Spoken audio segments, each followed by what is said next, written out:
Hello. Arun sir, is it audible? Yes, ma'am. Yes, Please Miss. continue. A very good afternoon to all the participants of our FDP on Security in Global Emergency. Welcome to our day 2 of our FDP for the session of Homeland Security. Now, inspired by our Mother Nature, in fond remembrance of our founder chairman, Dr. P.K. Das sir, we'll begin with a small recitation.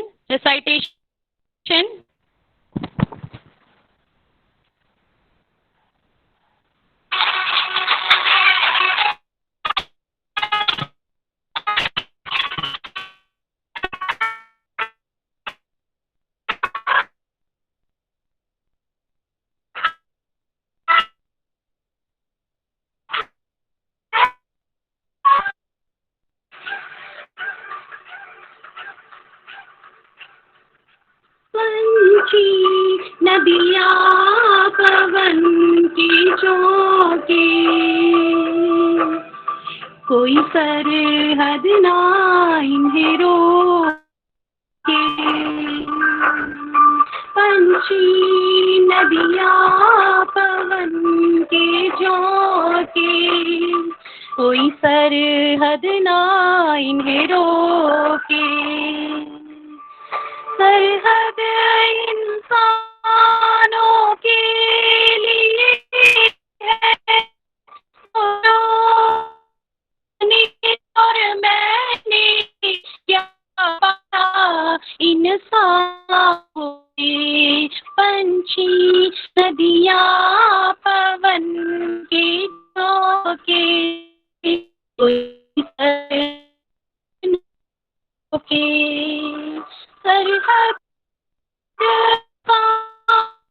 के लिए है सोचो तुमने और मैंने क्या पाया इंसाफ होके.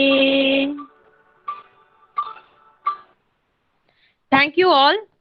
Well, what is Sarhad? Sarhad means border.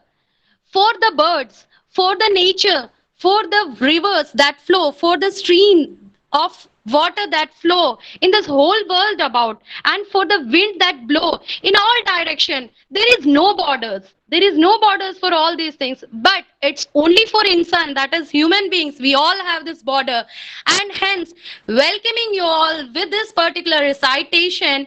Today we have an eminent personality who would speak for our homeland security, our mother India about, and the latest happenings in this recent time of global emergency. So we have an eminent personality who has completed postgraduate degree in science, UGC net qualified, and has special area of interest in terrorism and counter-terrorism, intelligence and counterintelligence. He has worked as research analyst for Institute of Defense Studies and Analysis. He was an officer on special duty for Information and Security Analyst, Government of India, New Delhi. Served as an assistant professor in Department of National Security Studies, Central University of Jammu, and currently serving as an assistant professor in Department of National Security Studies, Central University of Gujarat.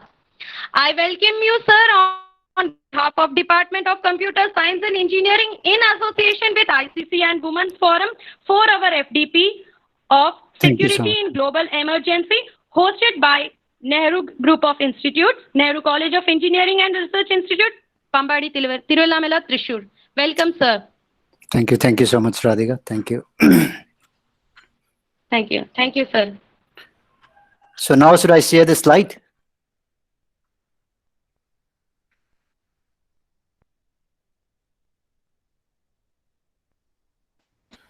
Yes, sir. Yes, sir. We can start. Just one second. Huh?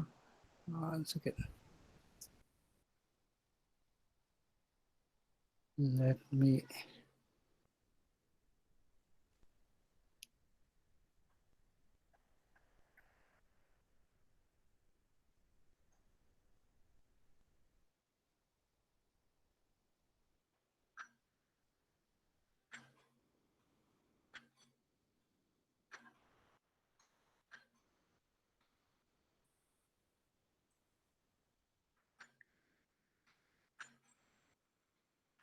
Once again, there's some glitches.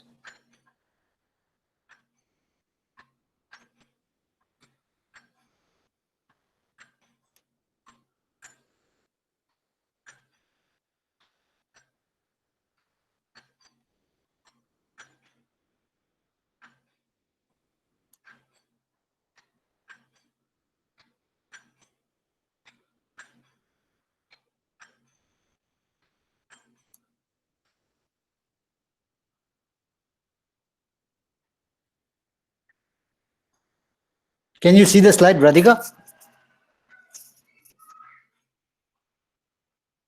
Yes, sir. We are Hello? able to see the presenting. Yes, sir. We are able to see your presenting. Acha, can you see the It's getting slide? loaded. Yes, sir. It is getting loaded. Okay. Please, when you are able to see the slides. Yes, yes, yes, sir. I'm online.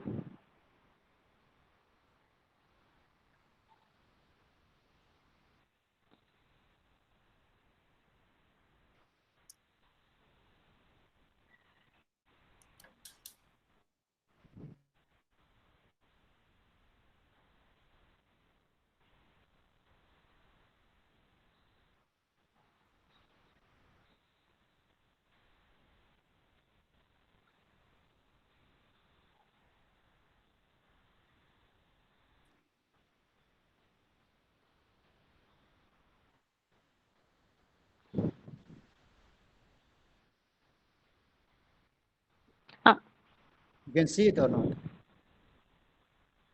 Sir, you are presenting. We are able to see your presenting. We are able to see your screen, sir. But not the Please slide. press those three. Yes.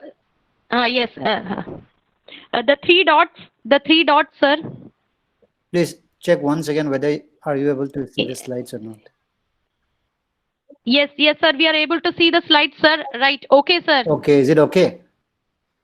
Yes, sir. Please, Yes, sir. Okay, okay. continue discussion, sir. Are you able to see it completely, the full screen? No, the full screen is not enabled, sir, right now. Full screen, we are able to see on the right side a particular box with the colors, Okay. text and all. Full screen. I am playing full screen here, but I don't know if it is able to see it there or not. Still not, huh? No, sir. Perhaps it may take time otherwise. But I am able to see it fully here.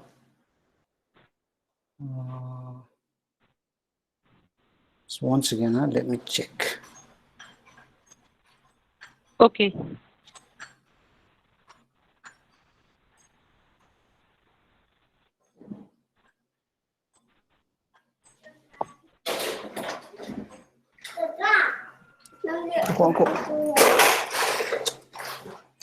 Once again, just.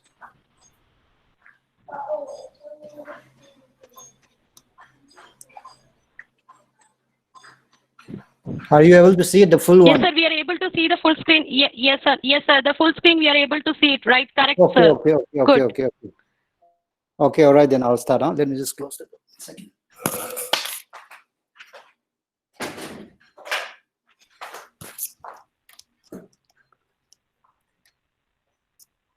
Okay, at the outset, I would like to thank to Madam Ambika Devi Amma for giving me this opportunity. At the same time, Radhika, Arun, your entire team, for inviting me to give a lecture on this topic. As you have seen from the slide, the topic which I'm going to speak is on internal security in India and analysis of counterinsurgency approaches. Here, we should understand that there is no difference between internal security and homeland security with the terminology itself, because homeland security otherwise is the term which has been used in the Western countries or the Western societies. But for us, like India, we have used it as internal security. It started using in Homeland in United States first after 9/11, by establishing a department on Homeland security. But for India, internal security has been associated, since its independence. We have seen that there are a lot of problems in India after right from India got freedom since 1947. But if you look at those conflicts, we can divide it into 3 or 4 conflict zones. Say starting from J&K, we have issues of militancy in J&K. Then we have issues in the northeastern part of India and the whole Naxal belt regarding the left-wing extremism, which we used to call them as left-wing extremism, the movement. And otherwise, the rest of India, where jihadi movements are taking place, or sometimes, some sort of disturbances happen, like Mumbai 26/11, which we have seen. Likewise, some bomb blasts happened in Delhi and on. So they are known as, rest of India activities which are happening in rest of India. So we should keep in our mind when we talk about internal security about these conflict zones, especially the J&K northeastern region, the whole Naxal belt, as well as the other peripheral areas which are not exactly the conflict zones, but still, disturbances are happening. Having said that, I've structured my paper in this way. First, I'd like to discuss about the internal security in India. I'll give you an overview. It's a broad topic otherwise. So I like to squeeze down in insurgency only. Then again, in insurgency also, I like to focus more on the counter-insurgency part, how the Indian government, not only the government, but also how the civil societies, has also involved in this whole campaign of counter-insurgency. Then what are the strategies that we have adopted? There are certain strategies. One is of hard power, which we use the military and police activities. But the focus of today's paper perhaps would be more on the soft power by using non-violent methods, how we can solve the problem of insurgency. Then I'll try to give some conclusion as well as the recommendations. So as I've said in the beginning, since independence, we have problems both in the external and the internal part of our country. As far as the external is concerned, we have fought wars with Pakistan, 3-4 wars with Pakistan, and then with China in 1962. Likewise, we have a lot of issues, from external sides. And at the same time, Chinese aggressions has also been witnessed in the recent, crisis which has happened in the Ladakh area, the Gulman Valley, where number of about 20 soldiers of our nations have been, sacrificed for our country. But at the same time, as I've mentioned earlier, we also have issues in J&K. We also issues in the northeastern region, Naxal belt, and other areas. First, before we begin to the core of the analysis or the study of this topic, let's try to understand first about what is terrorism, what is insurgency, what is militancy. There are thin lines between these terminologies which we used. So accordingly, there are different concepts of these movements, and at the same time, accordingly, we also have government also have certain strategies, based on these concepts. So as far as insurgency is concerned, the support of the local people will always be there, where in case of terrorism, perhaps it may not be there.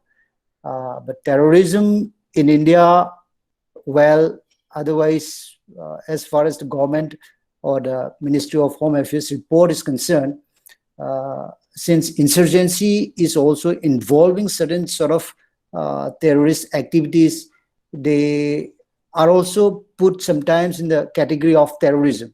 But nevertheless, insurgency has been supported by the local populations. That is why when we fight against insurgency also, we have certain policies that we should fight them, looking them not as an enemy. We should see them as our own people, like we should treat them as our own, misguided youths. So different kind of policies has been adopted for that, which is different in the case of terrorism. In terrorism, what happened is that mostly cross-border terrorism, which we have witnessed, especially in J&K. In terrorism, the approach is different. The approach is different because most of the people are coming from outside. That is why, we use the term called cross-border terrorism, where civilians are also hurt, civilians are also killed. But in case of insurgency, you won't find, much, that target is not civilian, if I have to say so. But in terrorism, their target is not only the government, actors, not only the state actors, but also, the civilians. Then in case of militancy is otherwise sometimes we simply can refer as a group of people, with arms, which are not confirmed. That's why, yeah. Sir, just a minute, sir. We are not able to see the screen, sir, moving. We are only able to see the first slide itself. Okay, you are not able to see the second slide. Yes, sir. Yes, sir. I thought you have started, and as you have moved further, we were not able to see the slide. So Okay. I thought of just interrupting you in between. Sorry, No sir. problem, no problem. Are you able to see the second slide? No. Second slide, but the slideshow has not started, sir. Okay. Slideshow has not, but are you able to see the screen full screen? No, sir. No, sir. We are not able to see the full screen. You may Okay. close it maybe and open it again. Sorry for the inconvenience, sir. No. It's okay. Sometimes, technical glitches happened.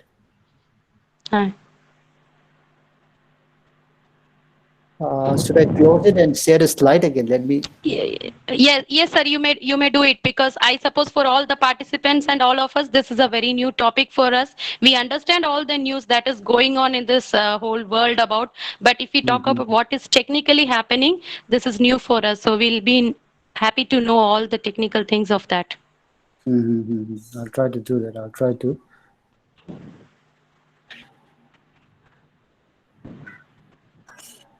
I'll just close it and try to open it once again. Huh? Yes, sure, sir.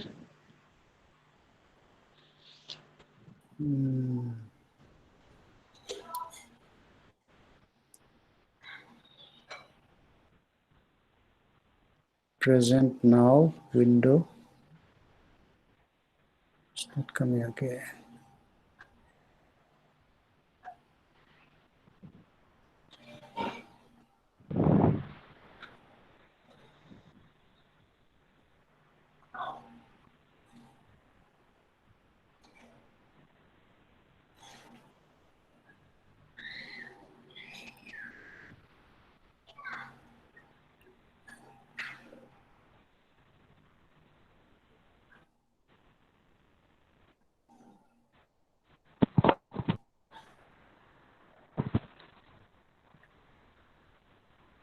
I'm sharing it, see whether if it is seen or not.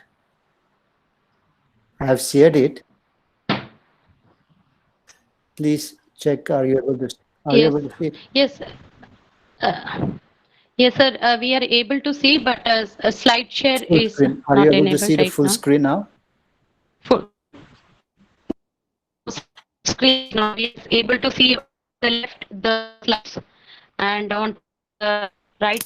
I will move the slide. Please see whether can you see the content slide? The slide.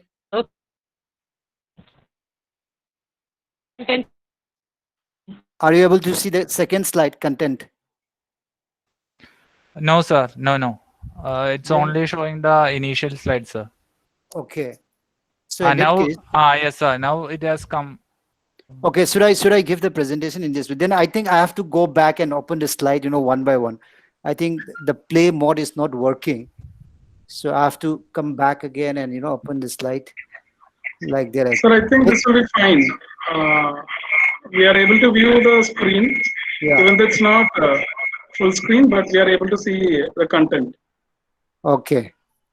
So can I do it this way then? Can you Yes, see the sir. third Yes, sir. slide? Can you see the third slide, which I'm opening right Yeah, yeah. now? Yes, sir. Yes, sir. Then I'll give the presentation this way, not in the full screen, if it Okay. is able Okay. to be Yes, seen. sir. Yes, Okay. Okay, sir. sir. So, Thank yeah, you, sir. coming back. Yeah, Yes, sir. coming back to the presentation. Terrorism, insurgency, militancy. I was talking about militancy. Militancy otherwise is a group of people, like 3-4 of us can make a group and then try to assault, somebody or try to attack, some government facilities. Then tomorrow in the newspaper, they will say that, a group of militants were attacking on the government assets or blah, blah, blah. If we belong to a terrorist organization, and if the newspaper report has confirmed that we belong to some elite group or some groups which are banned by the government, then they will call terrorist. Otherwise, we will remain as a militancy or militants. So likewise, extremism is again a kind of movement where extreme means are used, whether with weapons or without weapons.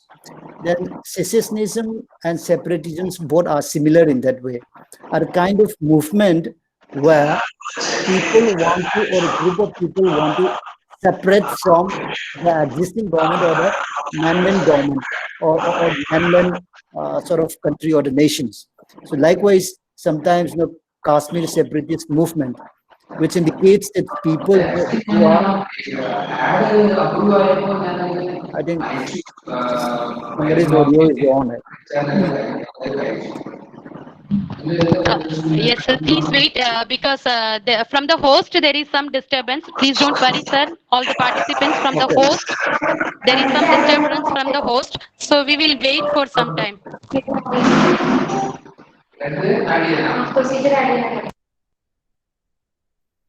So yeah. So secession, is it audible, Radhika?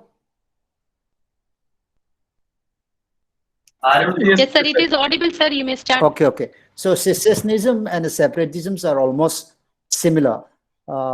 If you look at the Kashmiri movement also, Kashmiri sometimes you call them as a separatist movement, where they wanted to be separated from the mainland India. That's why it's known as sometimes separatist movement, where they can use armed or without arms also. A group of political parties can also initiate this kind of movement without using arms also, simply saying that we wanted to be separated from the nations which we are associating right now.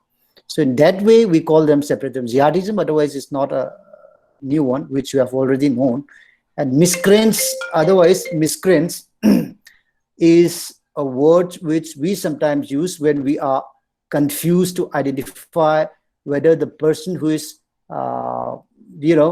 who is taking some actions against the government or against a society where he doesn't belong to any extremist group, any militant group, any insurgent movement, or any sort of terrorism activities. Say for instance, sometimes you might have seen local or a person misbehaving against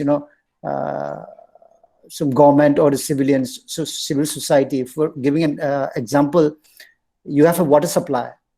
So if somebody has put some poison in the water supply with the intention of killing some people, that cannot be fit in terrorist activities also, that cannot be fit in the activities of militancy or extremism also. But those people sometimes we call them as a miscreants. Likewise, we have to understand about what is the differences between militants or insurgents or terrorisms. Then accordingly you can approach in an appropriate manner. Otherwise, sometimes if you consider a militant as a terrorist, then your approach will be different. And sometimes if you consider an insurgent as a terrorist, then again your approach will be different. So likewise, in Northeast, which I'm going to speak today, the main focus of today's presentations, we call them as insurgent movement, not as terrorism or not as left-wing extremisms. So as you have seen from the slide, insurgency in northern part of the country, then cross-border terrorism in Jammu and Kashmir, sometimes we call them as militancy also. because it's a mixture of local movements and a movement with certain agendas from outside, a kind of proxy war also. That's why this words, fits better. That's why we call them as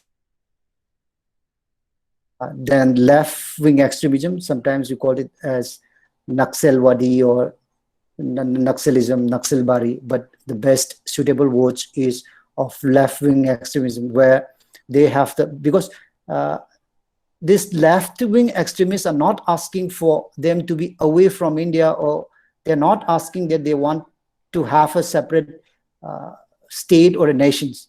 They simply says that, okay, fine, we can be with India, but at the same time, our ideology is different. So let our states should have, this ideology, or the country should have this kind of ideology, left ideology. That is why we call them as, left-wing extremism. Then terrorism in the hinterland or the rest of India, where activities of terrorists which doesn't fit to any of these, any of the previous, three movement or the categories. As I have mentioned, say some bomb blasts in Delhi, some bomb blasts in Bangalore, or in any parts of the country, but not in Northeastern or J&K or, in this Naxal belt. Sometimes you call them as terrorism in the hinterland area or terrorism in the rest of India. Then if you look at the slides, most of the number of the sort of, insurgents or the proscribed groups are active more in Northeast. If you look at the number of the groups which are proscribed by the government of India, 19 outfits are still, active in Northeast. J&K is about 11th. And Maoist is of 3 only. Then rest of India is more of it's more of 13 small groups. Then Punjab, more or less now it is over. We consider that, but still, our intelligence organizations are also focusing on the revival of militancy in Punjab. So in total, there are about 50 organizations which are proscribed by the government and MHA, and active are this much, and inactive are of this much. Here, don't get confused that proscribed means those groups are in the government documents. But there are also groups which are not in the government document, or which are not banned by the government, but still, they are active. And number of groups are still, inactive. In total, this much are the organizations or the outfits which are operating in India. Provided some of them are active and some are not. But among them, in Northeast, one of the very interesting cases is that some of the militant groups are ready to talk with the government of India, sort of, peace talk, peace negotiations, where both the group state actors and the non-state actors. When I'm talking about non-state actors, these are all, those groups which are in this movement. They wanted to bring certain settlement. That is why groups in Nagaland, like groups which were earlier active in Nagaland, like NAC and IM, NAC and K, they are now in the ceasefire agreement, trying to bring certain solutions with the Indian government. So likewise, 3 groups are still in talk with the Indian government from Nagaland, 3 groups from Manipur, and 13 group from Assam. They are still in talk, with the government of India. So now let me come in more detail about the insurgency. What insurgency is all about? It's an organized armed struggle by a section of the local populations. Here, local population is very important. If you compare it with J&K, though the involvement of local groups are there, there are a lot of influence from outside, so especially from Pakistan. That is why we can't call them as an insurgent movement. But if you look at Northeast India, most of the movement are, taken up by the locals only. There are no people from outside. There are no people from Myanmar, or there are no people from Bangladesh, or there are no people from China, who are operating in Northeast India. But if you look at J&K, you will find a lot of Pakistani elements, involved in infiltrating, coming from outside and operating in India. But in case of insurgency in Northeast, such cases are not there. And if you look at the tactics, sometimes the acts of terrorism are there. I'm not saying that no civilians are killed in Northeast. Yes, civilians are also killed in Northeast, but most of the groups, they are attacking against the government, or they attack only the combatants only. So there's a difference between non-combatants and combatants. Combatants are those officials, or perhaps you can say, soldiers or police officials who are having arms and who are involved in the counter-terrorism or counter-insurgency activities. But in Northeast, they attacked only on the security forces, but not in civilians. Yes, there are certain cases where civilians are also killed in the crossfire, or they are also sometimes targeting civilians, but that depends on how how you interpret on it. But still in India, we, even though the movement in the Northeast still have some terrorism activities, we call them as insurgent movement, where the movement is perpetrated by only the locals. The involvement of external involvement is not that much there.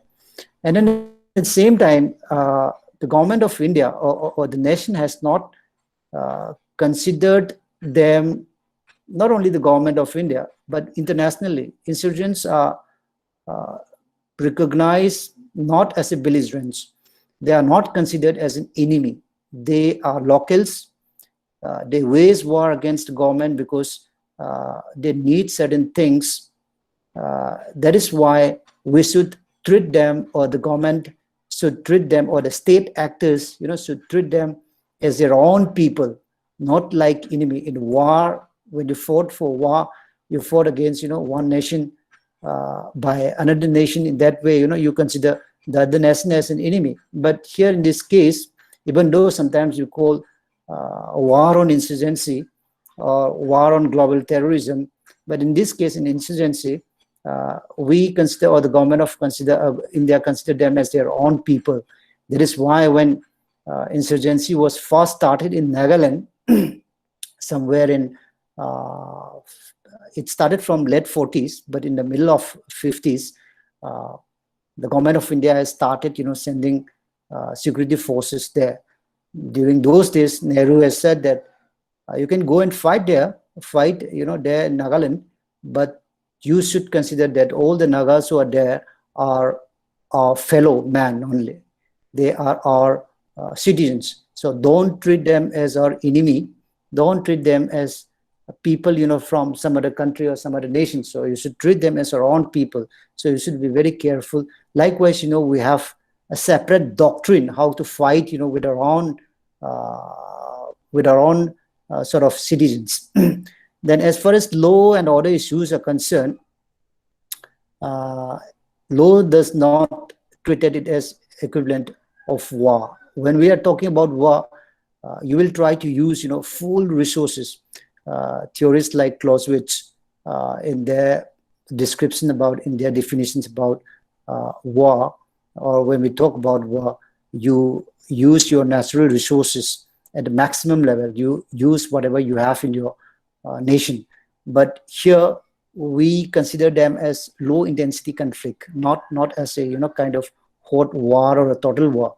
So with a minimal forces, you have to fight, with those insurgents or misguided sort of citizens. Then if you look at the tactics, agitations, assassinations, sometimes they do assassinations, kidnappings also, extortion also. Extortion is rampantly doing nowadays.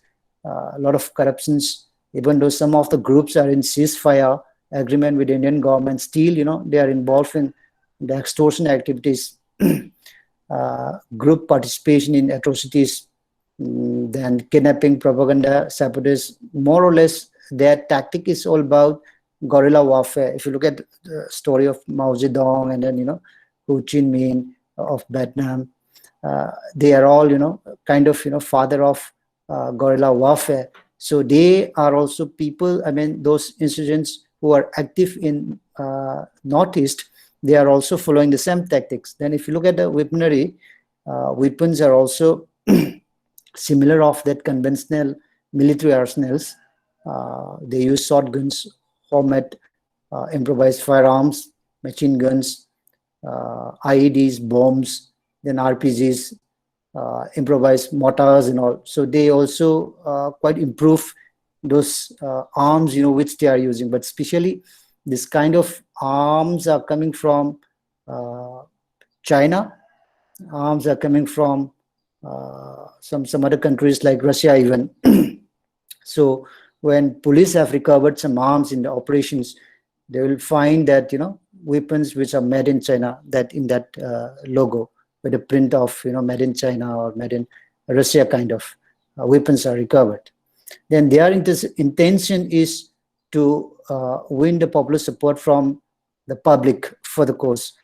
That is what Mao Zedong has also once said, that insurgents are like fish and people are like water.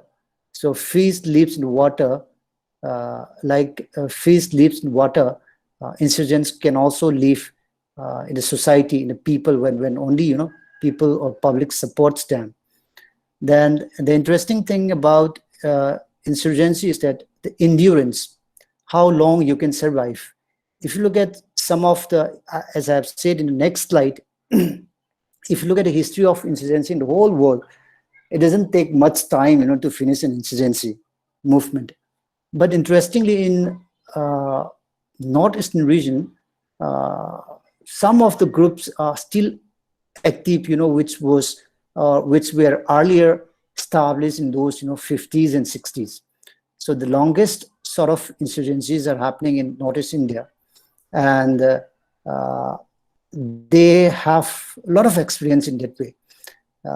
But there is a reason for that as well, because most of the insurgents, they lived in the border areas or the insurgents movements. If you look at the northeastern states, it shares border with Bangladesh, it shares border with Myanmar. So sometimes, they take shelter from Myanmar as well as from Bangladesh. That is why, you need to have a very good relationship with your neighboring countries as well. Giving you an example, there is a strong, outfit called Ulfa in Assam, where this group, used to take shelter in Bangladesh. But when Sheikh Hasina came into power in 2009, during those days, Manmohan Singh requested to Sheikh Hasina that we know some of our Northeast insurgents are staying in your country, so would you help us to, send them to us, or else not allowing your country to take shelter by these misguided or miscreants, groups. Sheikh Hasina agreed, and then they have done a very big operation those days. Then those militants who were hiding in Bangladesh have left Bangladesh and then went to Myanmar. During those days, Myanmar, they have junta, the military rule was going on. So this insurgent used to give even, sort of some packages of money to them, to get shelter there. So nowadays we have started improving relationship with Myanmar, so that again, help us to solve the problems of militancy. So, this insurgency. So when we talk about insurgency or the solving the problems of insurgency, the role of the neighboring countries are also very important, or the relationship between the neighboring countries are also very important. So coming back to the previous slide, this is what I was trying to say, that the endurance of the insurgent groups proves that how strong they are. Once Mao Zedong has also said that the strength of a horse is tested by the journey it travels. Likewise, the strength of an insurgent group is tested by how long they live, the durations, how much year they can survive. But if you look at Northeast, some of them, only small groups, small portions of them are having agreement with the Indian government. Otherwise, most of them are still active.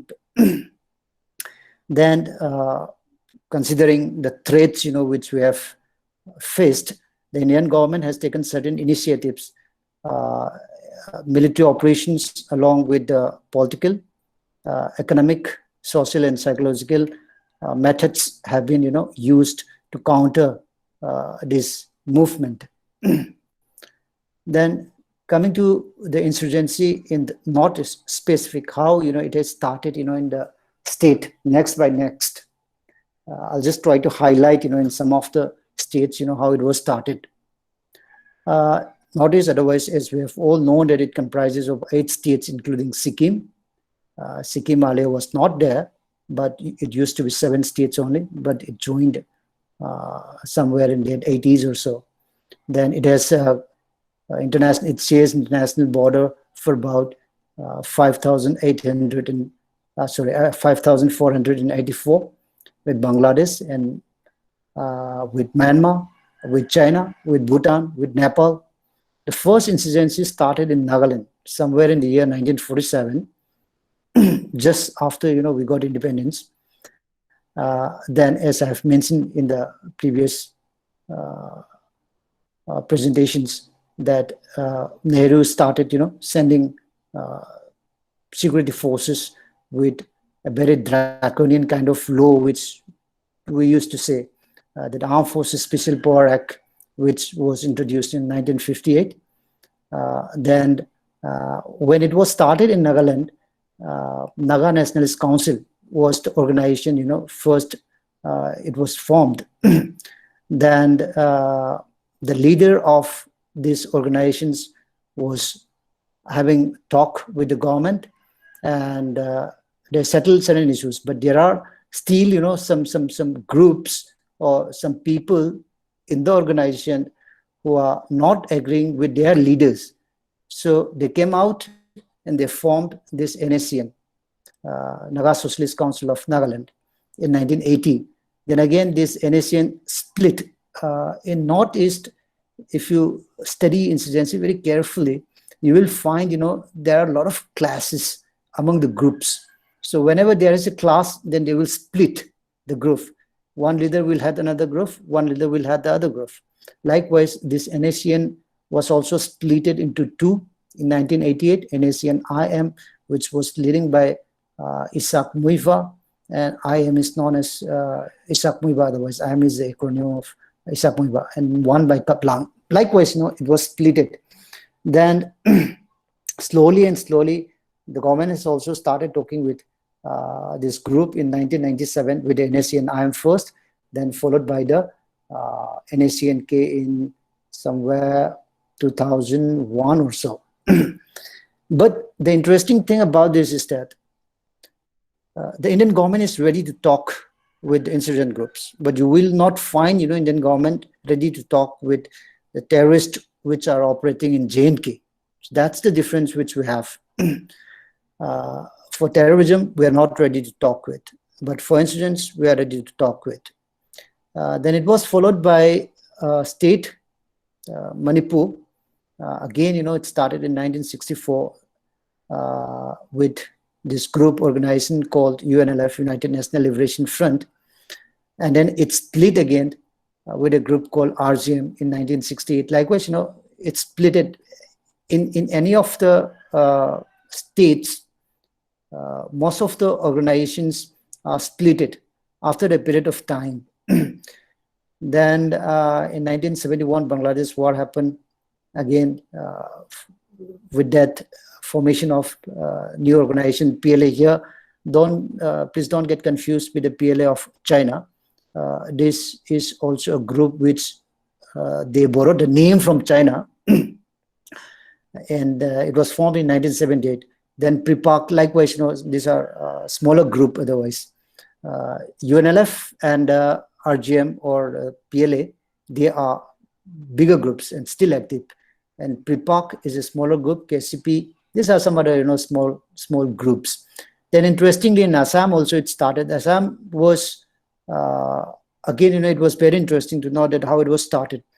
There were a group of students, those late 70s, 1970s, where they said that they wanted to stop, influx of Bangladeshis, because after 1972 war with Bangladesh, you must have seen that you have seen a lot of Bangladeshi migrants coming into India. There is how even in Tripura, all the Tripuris are lost nowadays. The identity of Tripuris were lost nowadays. It was the number of the Tripuris, the native Tripuris which were living in Tripura, were outnumbered by people who are coming from outside. Then even in the elections, those people coming from outside, from Bangladesh, they joined the elections and they won the elections. So the Tripuris which were native earlier, they become minority in the region. There are a lot of political issues. That is why this is one of the reasons why in Tripura also the insurgency movement has started. They started earlier to protect their identity from these Bengalis people who are coming from outside. So coming back to Assam, likewise it was started that way only. Then there are some other groups like Bodo Security Forces, NDBF, National Democratic Front of Bodoland. These are some small groups which are trying to trying to have a separate district or a separate council for their group. So in Northeast, earlier it used to be a secessionist kind of movement, which they said that we wanted to be out from India, we want a separate nation. But nowadays it has been converted into ethnic issues, which are more complex to solve with. A lot of ethnic groups are coming up, and most of the organizations that belongs to small other ethnic groups. So it's kind of ethnic war that's been started. Mizoram case is very interesting, where insurgency is over, and a lot of developments are taking place in Mizoram. So it has become a kind of model state for the whole Northeast region. The interesting thing about Mizoram is that there was a famine. I'm not going to detail about the famine part. So there they also some of the groups of the people of the society, they came out against the government that we are not getting any food, so provide us food. Those were the first step which was started. Then slowly they started asking for a sovereign kind of independent Mizoram. Then interestingly, the leader of that outfit was called upon by the government of India, and then they have a discussion, and then they made a deal that if you are allowed to become a chief minister, then will you be able to withdraw from your movement. That is a very interesting case. The chief minister of that time, he himself has pulled out, he himself has resigned from the position, and go for fresh elections, contesting with the leader of the insurgent group. And then later on, obviously, he won again. But that again was a very kind of interesting deal which we have made in those days. That's how it was finished. The insurgency movement in Mizoram was finished on that line. Then Tripura, as I have mentioned slightly about that, and the Meghalaya's issues came little later, somewhere in 1992, comparing with other movement in the Northeast, other part of the states. INLC, Howit National Liberations Conference or something, committee or something, the acronym of this SNLCs. In 1992, it was formed, separate state. They also wanted to have a separate state, for this group. Meghalaya into Khasi state. They wanted to convert Meghalaya into a Khasi state. Then fight against the outsider, failure of peace initiative, involvement of church as a broker was also there. The role of church is also very important in terms of solving the issues. The whole dynamics of Meghalaya is that they just wanted to have a separate state of Khasi. They want Khasi to be recognized. Then in Arunachal itself doesn't have sort of movement, but it's a kind of spillover from the neighboring state. So for instance, Changlang and Tiraf, Longling, these are some of the districts where a lot of Nagas are there. If you look at a map, Arunachal Pradesh shares border with Nagamis, or say Nagaland, and some of the Nagaland or Nagamis are settling in Arunachal Pradesh. So those Nagas who are settling in Arunachal Pradesh, they are the ones who are waging war, or who are involving in this sort of movement.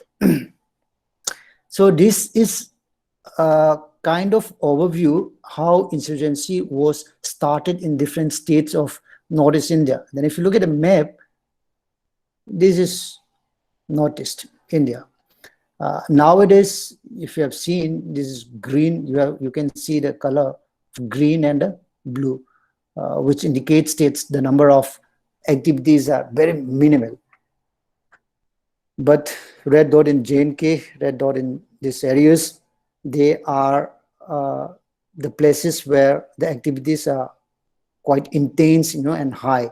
But if you look at the Northeast, nowadays, some of them are in talk with the government of India, and some of them are almost, sort of dying. So in the next few decades, perhaps the insurgency in Northeast India may be over. But if you look at the data, SATP, South Asia Terrorism Portal, it's a project which is running by Institute of Conflict Management, ICM, which was established by KPS Gill, who was an IPS officer who involved in that Golden Temple Corporation in 1994. In 1984, that operation was Operation Blue Star. We involved together. He has set up this think tank. So this is the data. They compile a very good informations and data about conflicts in South Asia region, especially in India, Northeast J&K, and then in this Naxal areas. So these are some of the figures which I take from that institute. Incidents of killing 6,230, civilians dead 4,244, security forces 1,138. It's a big number otherwise in the last 20 years. Then the insurgents or the extremists who are killed, they are about 6,000. Then if I don't know, you will be able to see this or not. These are some of the active group which are still operating in Assam, Manipur, and Nagaland. Meghalaya, Tripura, and Nagaland. My cursor is not working, it seems. This is a figure. Otherwise, you can visit to the website of SATP and can see, the whole. Then, after having a brief idea about insurgency in Northeast and how insurgency was started, what are the concept of insurgency, let's try to discuss a little bit, analyze about, COIN approaches. COIN means it's counter-insurgency. COIN is otherwise a word which is basically used by the Western countries, or CI operation, counter-insurgency operations. Counter-insurgency operation, if you go by the meaning, it's an effort undertaken by the government using military and a non-military means. Here, the non-military means is also very important. It should not be always the military means, to oppose or to fight against insurgency. Even the role of the civil authorities and societies should not be ruled out, when we talk about counter-insurgency. And civil military approaches, of course, is very important. It's a comprehensive military and civil efforts taking simultaneously, to contain insurgency and to address, its root causes. And the protections of the citizens is the first kind of the pillar for counterinsurgency.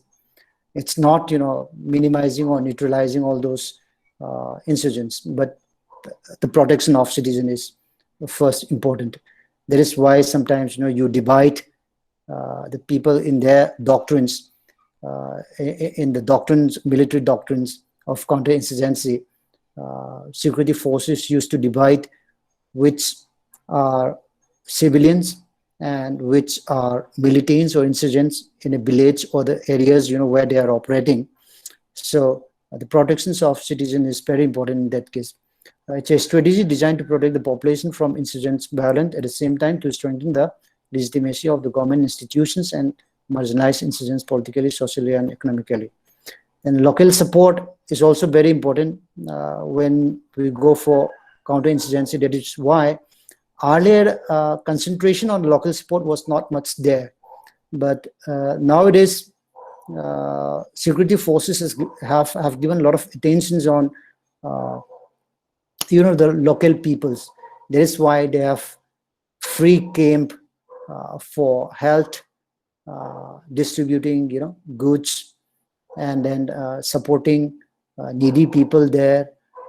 Likewise, a lot of programs are conducted by the security forces in the areas, trying to sort of having a friendly relationship, having a good rapport with the society.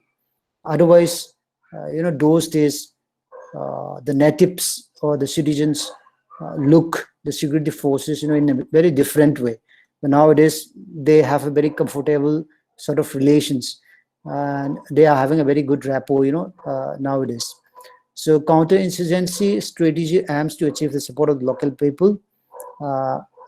Even the local people are nowadays sort of picking up arms against militants also, or the insurgents, which were earlier not a case. Like the voluntary defense force is voluntary. They are not exactly a security forces, but kind of voluntarily helping to the security forces.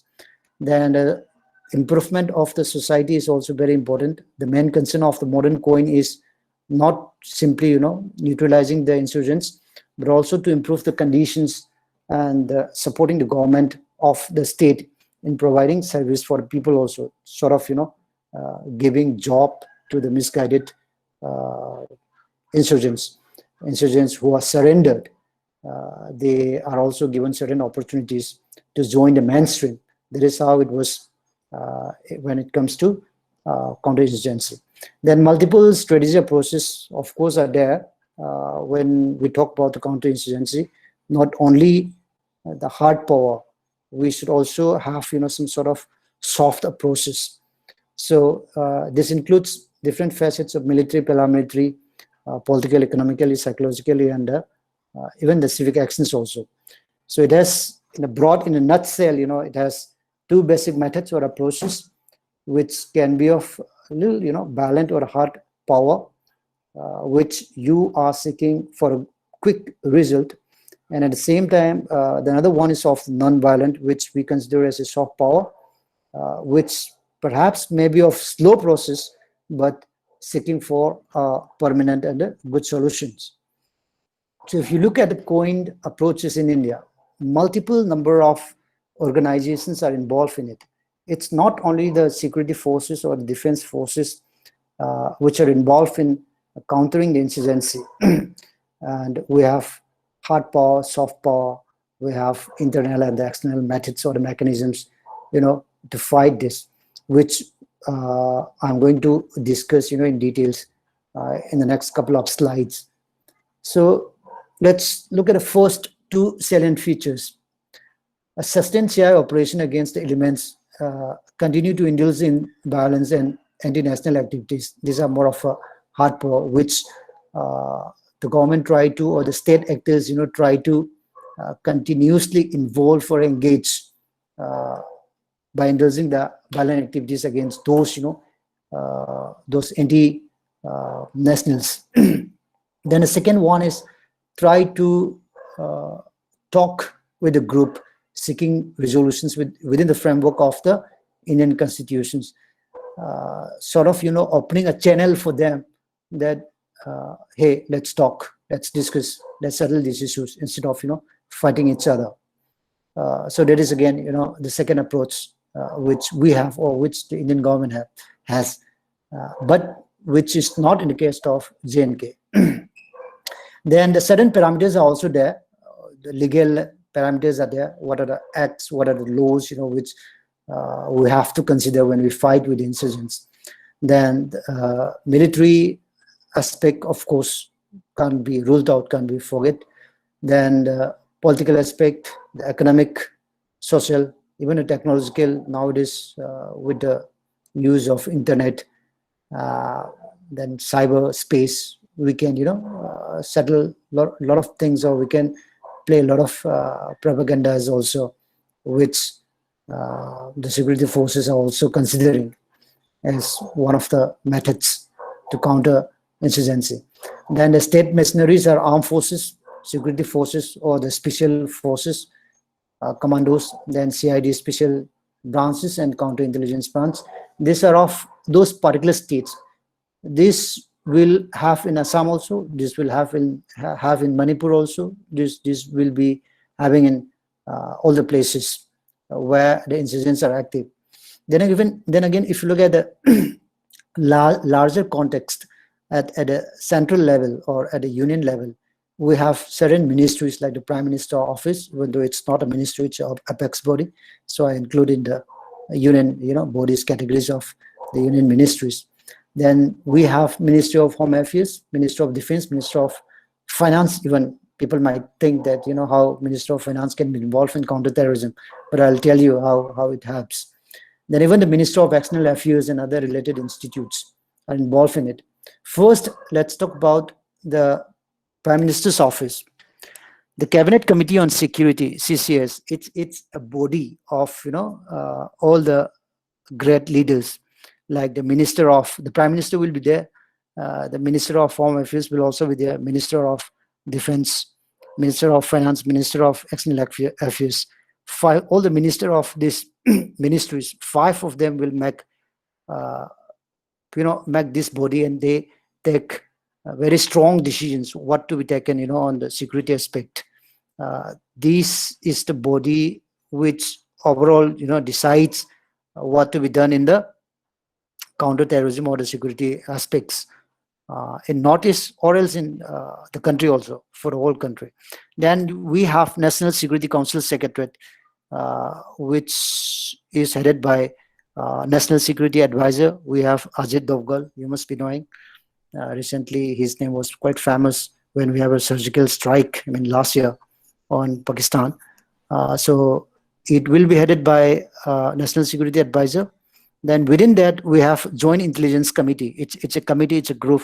It is not exactly an intelligence organization, because it doesn't generate intelligence. If you look at RNAW, Research and Analysis Wing, National Technical Research Organizations, these are functioning under the Prime Minister office because they report to the Prime Minister office. I put IB Intelligence Bureau under the Minister of Home Affairs. So we should not get confused, with intelligence agencies also. When we are talking about RNAW, NTRO, they are more of external intelligence organizations. They will look after, all the external issues or all the external affairs related to intelligence or related to the national security.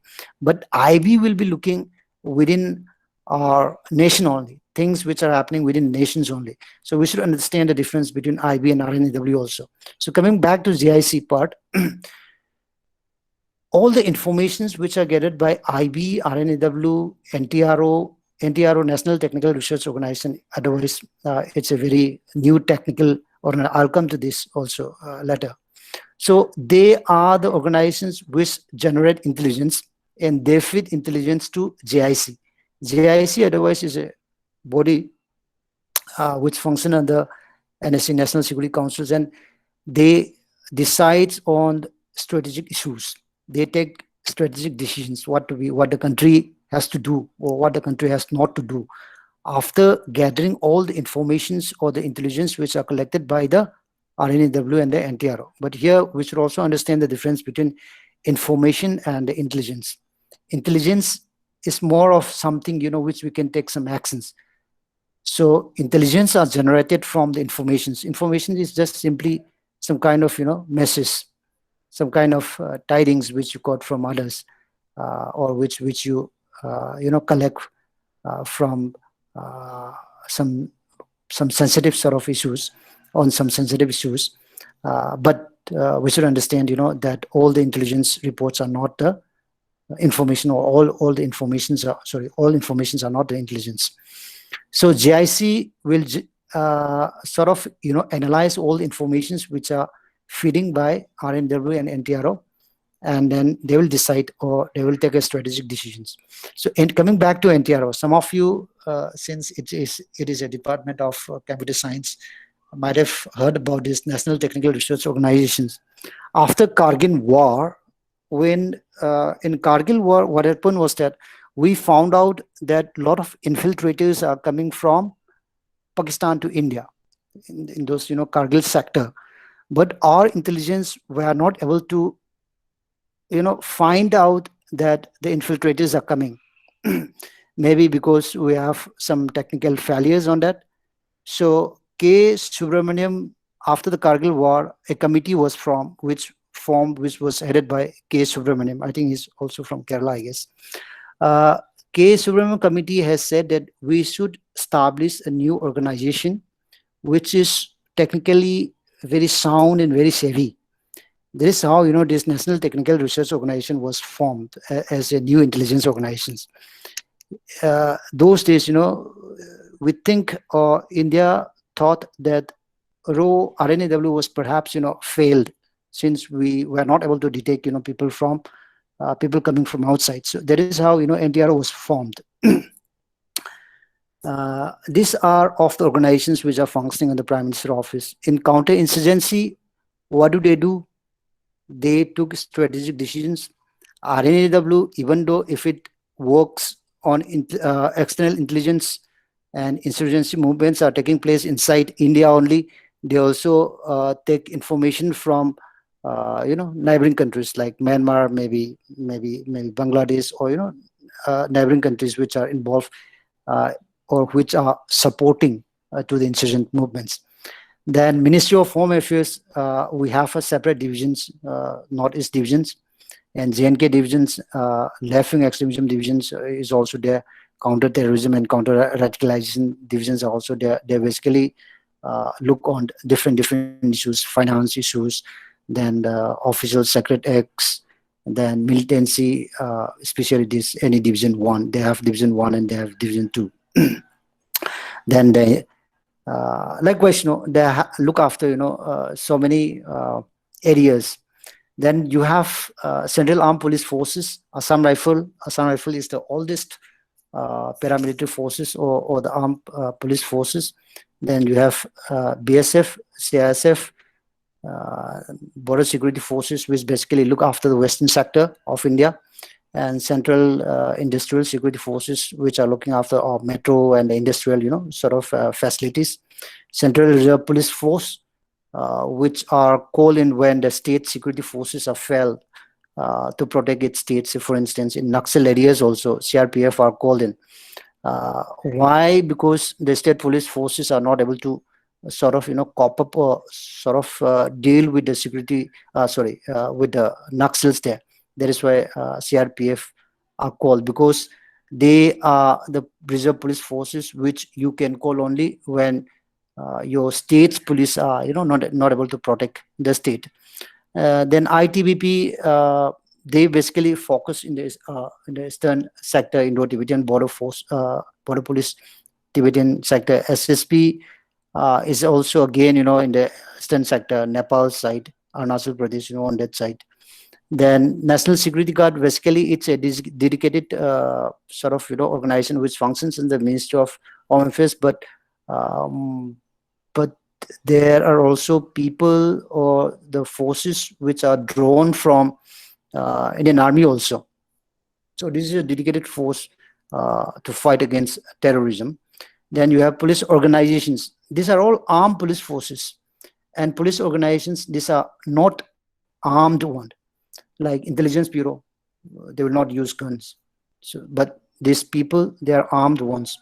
Then Central Bureau of Investigations, then BP and RD, Bureau of Police Research and Development. Otherwise, this is a think tank kind of institute. NCRB, National Crime Record Bureau, NI, National Investigation Agency, NICFS, that forensic that institute. Then again, SPB and PA, NEPA, these are against the academy for the Indian police. This is for the IPS, Sardar Vallabhbhai Patel National Police Academy, and this one is Northeast Police Academy in Shillong. So they are all the police forces, institutes or the academy where training are taking place for the police forces of the nation. Then multi-agency center is very interesting. Multi-agency center, we used to call it as MAC, which was established during the Bajpayee period in 2002, but it was not purely, sort of utilized. But after 26/11 in 2008, there was a lot of discussions that the information is there, but the police or the security forces are not able to act or protect, 26/11 in Mumbai, that Mumbai massacre, which happened in 2008. Then people started, passing the bucks that the intelligence people will say that we have already informed about this event, which is likely to be happened.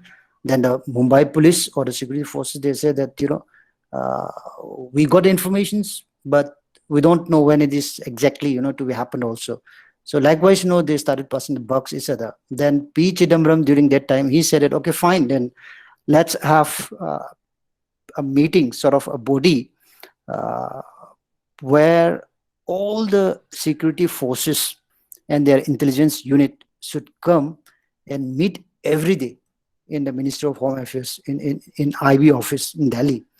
So all the headquarters of BSF, all this, paramilitary forces, then even from the Minister of Defense, even from the Finance, even from the Minister of External Affairs is not there. Otherwise, all these organizations, their intelligence unit, one nodal officer will become. I was also one of the nodal officer belonging to this organization. So those intelligence inputs which any organization has should be shared, on the table. So that is what, this body, multi-agency center, works or functions as. All the organizations, one member from the organization's nodal officers will come every day and have a meeting in this office, in IB office. Then National Intelligence Grid. This is also very interesting, which was started after 2008, that Mumbai massacre. Here, the interesting part is that all the organizations or all the ministries are functioning, separately. But we need to club, we need to unite, all these organizations. Giving you an example of David Cotman Hatley, who came for a recce for the Mumbai attack. He came there, but the Ministry of Aviation has the information about the David Cotman Hatley, but they don't know who exactly David Cotman Hatley is. But in the Ministry of Home Affairs, IB has a report that, David Cotman Hatley is a terrorist. Had there been a coordinations between the Ministry of Aviation and the Ministry of Home Affairs, then David Cotman Hatley could have been arrested. But since the ministries, function separately, or they have stored their data in a server, in different servers, they are not able to arrest this this guy. So because of such, issues during those days, P. Chidambaram being the Home Minister, he has also decided, to have a kind of facility or an office where all the data of its ministries should be gathered, should be pooled and, used for the intelligence purpose. So this NetGrid will be able to access all the data of all the ministries. It will combine, all the data, and they will analyze for the national security purpose. But interestingly, one chairman, the first chairman, one Raghuraman, was withdrawing about, 10 lakhs salary in a month, which is higher than any one of the officers in the country, even from higher from the Prime Minister also. So there, even in the Parliament also, it was discussed that, an officer chairman drawing 10 lakhs in a month, which is about, 1 year salary for most of us. Then combating financing terrorism cell, then is again also a cell where terrorism or insurgency can function without finance. So how these finance, transactions are taking place. So that's why the role of ministry here, I've said, Ministry of Finance is also very important, in that way, in helping counterterrorism movement. Then CCTNS, crime and criminal tracking network system, where about 14,000 of police stations are connected each other. Otherwise, what happens is that a person has committed a crime in Kerala, cannot be known if the person has come to UP or any other parts of the country and committed the same crime. If all the police stations are able to access their data, then we will be able to find that person who was doing crime in Kerala, again doing crime in other parts of the country, can be easily caught. So that is how this CCTNS, it's a computer network otherwise, was established. Now about 14,000 police stations have been connected. NCTC, National Counterterrorism Center, which was about to be formed, but because of the political issues, it was not formed. It was again, P. Chidambaram, during his time, when he was Home Minister, he wanted to establish this organization.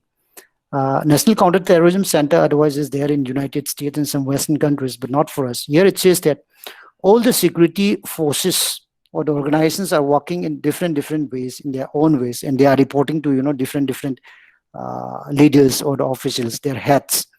But if NCTC is there, then it will be connected. All the organizations will be connected each other, and then they will be function under one head, and then the counterterrorism issues will be able to handle easily. That is how it is. Then the Ministry of Defense, Army, of course, it has Operation CI. They are mainly involved in CI operations in Air Force, and the role of Navy as well.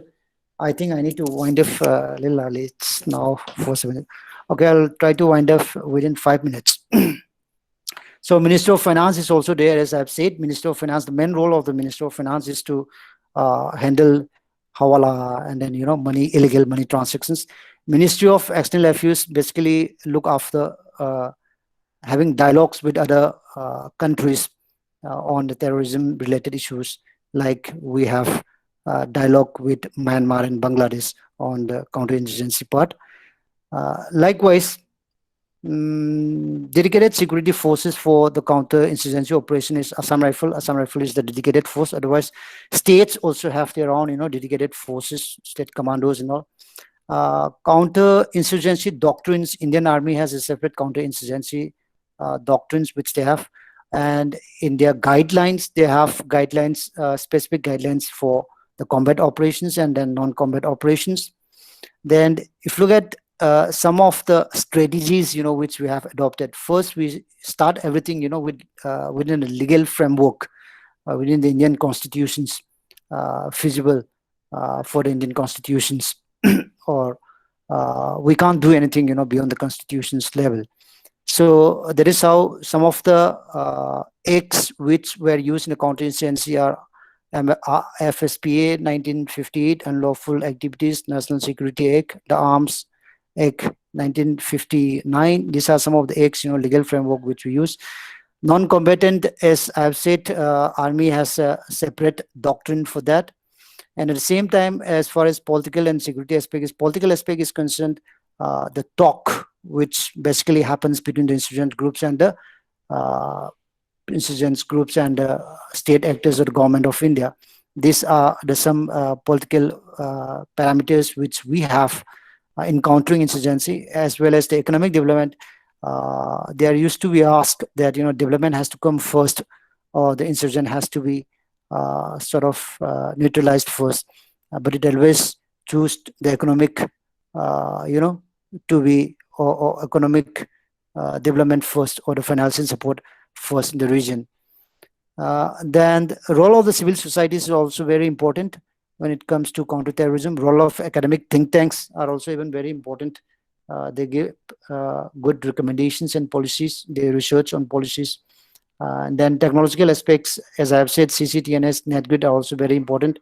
Bilateral talk, of course, is also very important. As I have said, counterterrorism campaign cannot be succeed without the help of other, countries' support. So it's also very important. Then in the conclusion, I should say that all this aspect of political aspect is also necessary.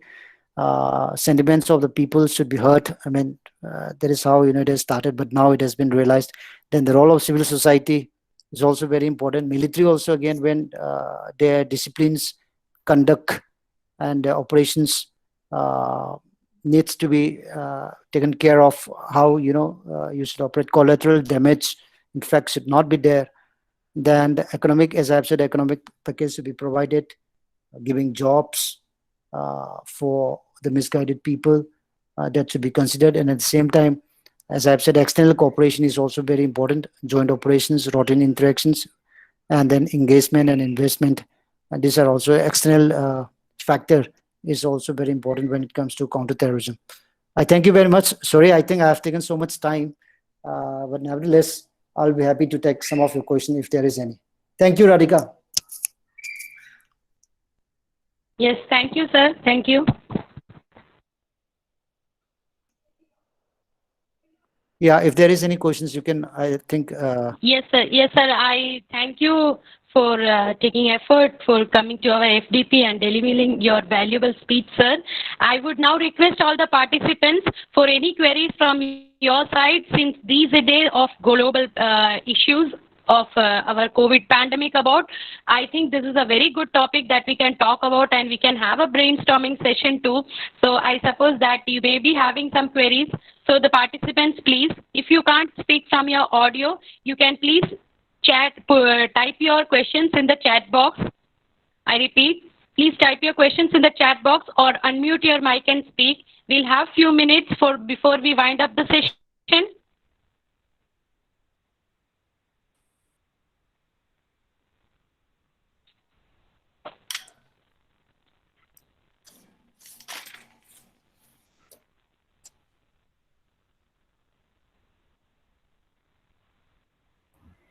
I think everyone is getting bored with a long lecture.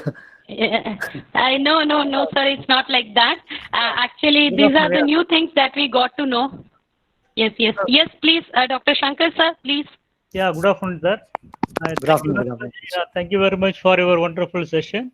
Thank you. I came to know that you talked about the BSF, Border Security Force, and many things. Yeah.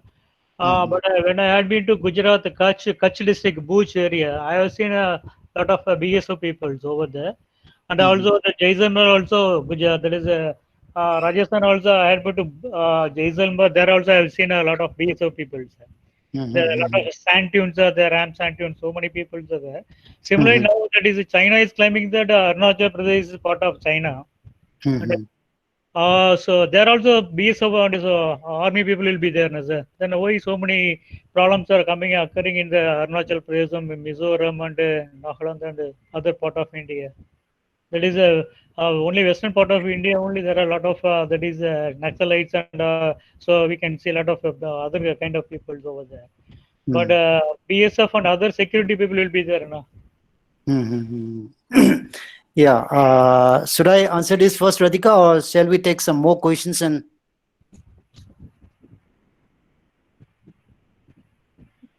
Yes, sir. Now, if there is any question from the side of any participant, you may please say, or else you can mail us. We'll forward the questions to our external otherwise expert, you can drop, Professor T.K. yeah, Singh, sir. otherwise any one of you can drop, on the chat box also. If you want to ask any question, I can, Yes, sir. read from here and. Yes, sir. The chat. Yes, sir, we'll save the chat. And also now I request any external participant for giving the feedback for our today's session on Homeland Security.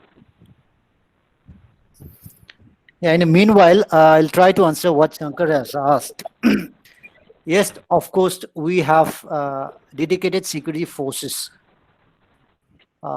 in border areas. Say, as I've said, ITBP, perhaps ITBP will look after, those areas in the border areas, which is associated with Bhutan. BSF are mandated to look after the western sector, Gujarat, Rajasthan, Punjab, all those western sectors. And for the eastern sector, Assam Rifles are the dedicated security forces, which are looking after the eastern sector. But at the same time, it doesn't mean that, if security forces are there, then, there will not be any issues, or, all the issues will be stopped, or all the issues, or any movement like insurgency or militancy will be finished if security forces are there. If you look at even if you look at the history also, insurgencies, this kind of movement are not settled by violent means or by security forces only. This is a political sort of movement. That is why we have to solve this problem only through the political aspect, by having a kind of dialogue or so. So if you put a lot of army, or if you put a lot of security forces in the area where insurgencies or terrorisms or Naxalisms are there, then you can't solve the problem. And at the same time, you have mentioned about Naxalism also. Naxalisms, why we are not putting army there is because armies are basically set up, to fight against the external aggressions. Why we are putting army in J&K is mainly because whatever activities which are happening there in J&K, influence from outside, external factors are there. That is why it is fit for us army there. Likewise in Northeast also, why we are keeping army in Northeast India is basically because we have external factors, involvement of China, involvement of Myanmar, involvement of Bangladesh. Those are the factors, why we are putting army in Northeast areas of fighting against the insurgency. But why we are not putting to fight against Naxalism? It's a very interesting point. Because Naxalism is otherwise local issues, in a sense that there is no external factor or external involvement like it has been involved in J&K or it has been involved in Northeast.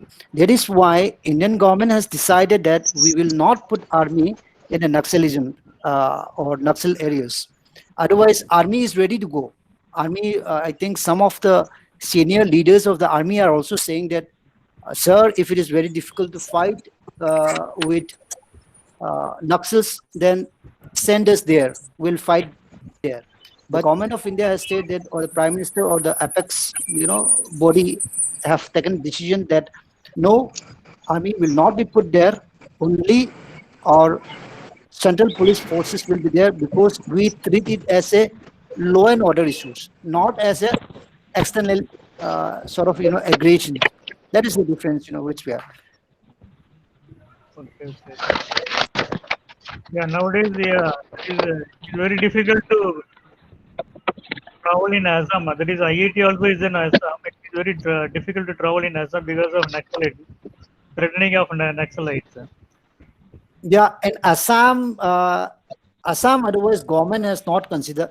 Assam Naxalism is not there otherwise. In Assam, we have a case of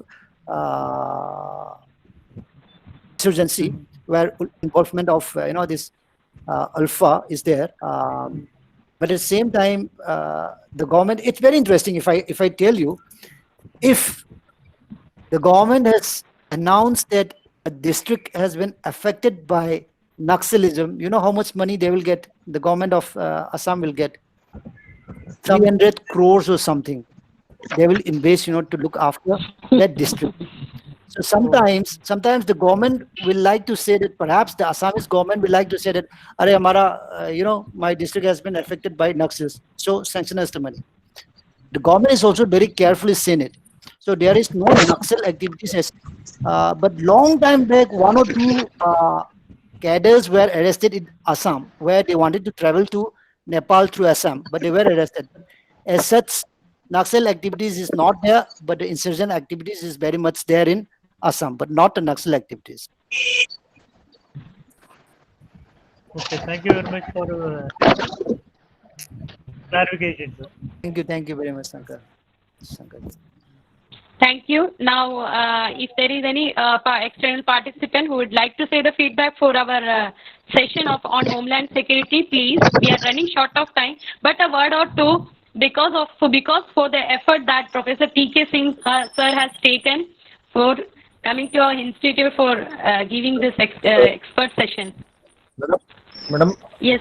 I want to Yes. express my Yes. Yes. Yes. Yes. Am I Yes, audible? sir. You please say Thank you, ma'am. Thank you, yes, ma'am. sir. You please say your name and the institute Yes. which you are affiliated. Yeah. Myself, Dr. Mukesh Kumar Chaurasia from Dr. Harishing Gaur University, Sagar, Madhya Pradesh. So first of all, I am thankful to you, ma'am, Radhika ma'am, and I'm also thankful to all organizing team.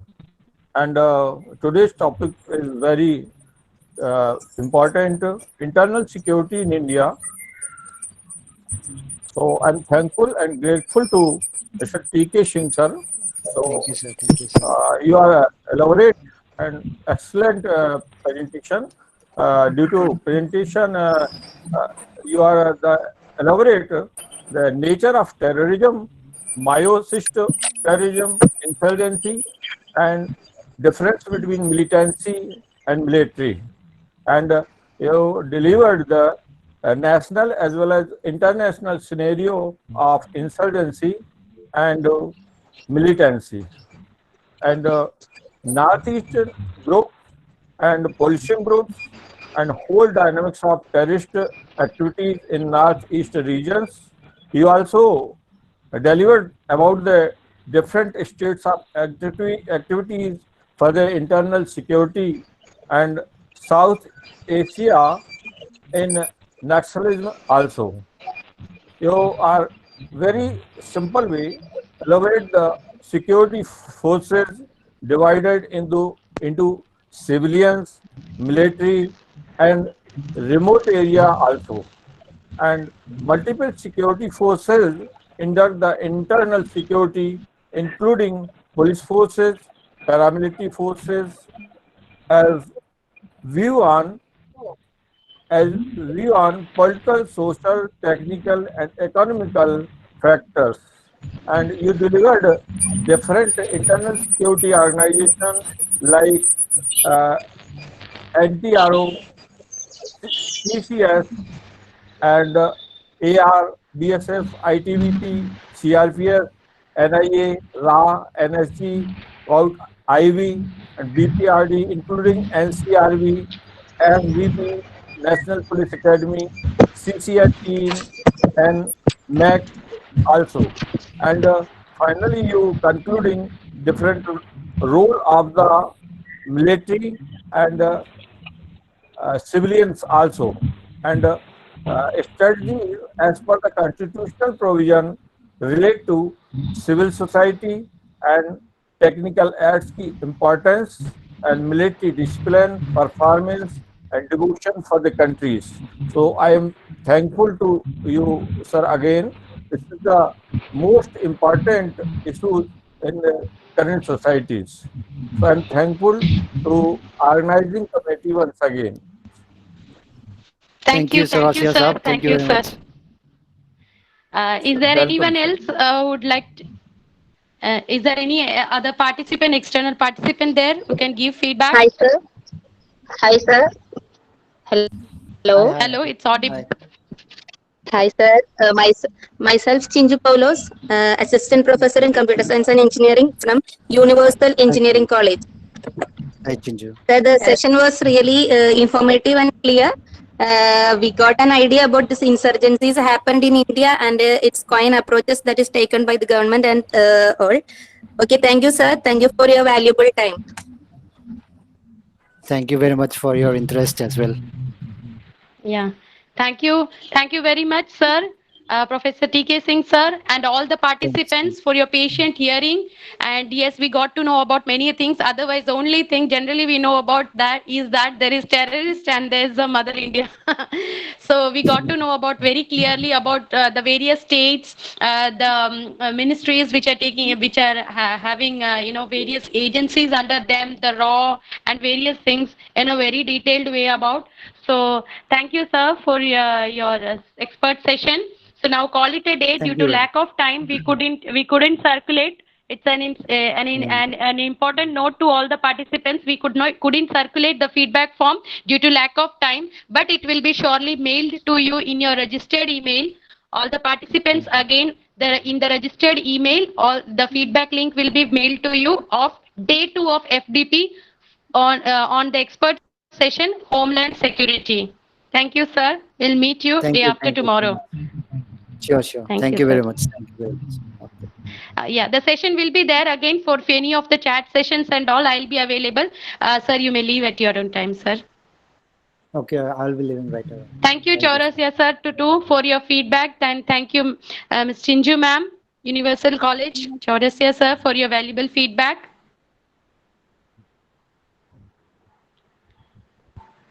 So finally, I thank all the staff, teaching and non-teaching staff of the Department of Computer Science and Engineering, Nehru College of Engineering and Research Center, Pambadi, Tiruvallamala, Thrissur, on behalf for the FDP that we are conducting on security in global emergency. So all the participants may leave.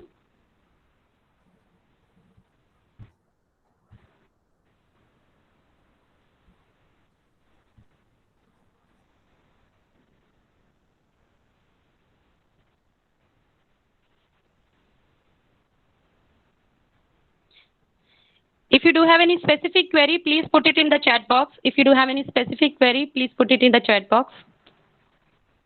Tomorrow sessions and the timing details will be provided in your registered email address and also in WhatsApp about the message with message.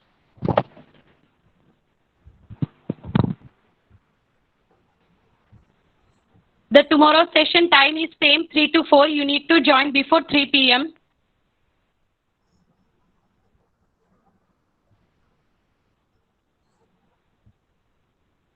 The schedule detail is already mailed to you in your registered email. Please go through the email sent to you.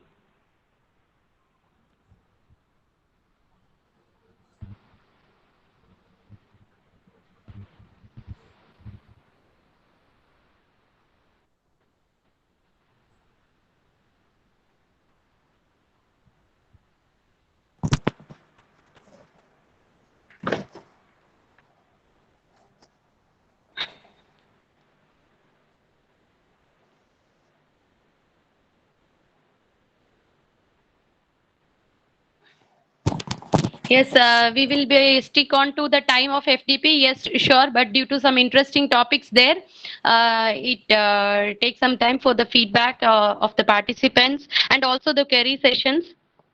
We'll take care of that in future.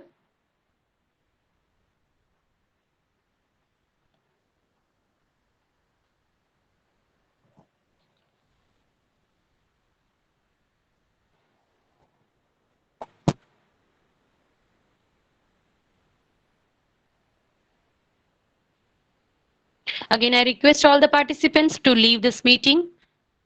The feedback session, the feedback form will be mailed to you in your registered email. I again request all the participants to leave the meeting. The feedback form will be circulated in your registered email.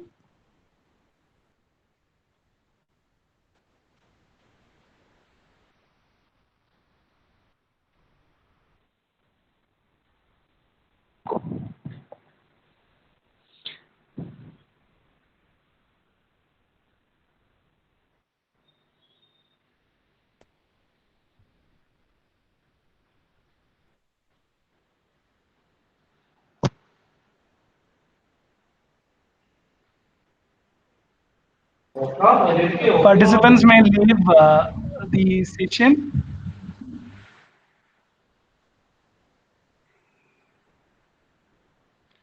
I request all the participants to leave the session. The meeting is over. I request all the participants to leave the session.